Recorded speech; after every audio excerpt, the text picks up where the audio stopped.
Par contre, les problèmes internes, je pensais pas que c'était aussi important.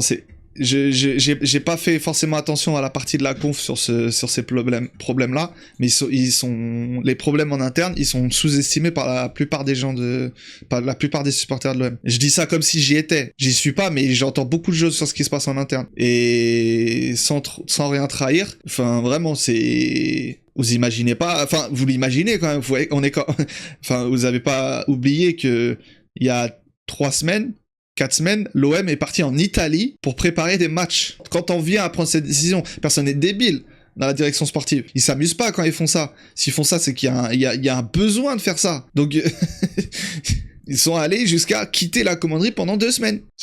C'est pas que pour changer de compo, c'est pour plein de choses. Donc, quand on arrive là, c'est qu'il y a un vrai souci. Faut pas prendre les gens pour des... Tu vois ce que je veux dire, et c'est en ça que le délire de vouloir faire passer la direction sportive de l'OM pour des fous, peu importe ce qui est fait, je trouve ça fait pitié, parce que c'est des gens intelligents. Et en gros, tout ce qui est fait, vas-y, on va aller sur la ligne de la folie. Oh, ils critiquent les arbitres, ils sont fous. Oh, ils partent de Marseille, ils sont fous. C'est bon. La direction sportive de l'OM n'est pas plus folle qu'une autre. Et surtout, il y a personne qui s'amuse. Tout ce qui est fait, c'est dans l'intérêt du club et dans l'intérêt sportif. Personne n'intéresse que ça ne... En tout cas, à la direction sportive.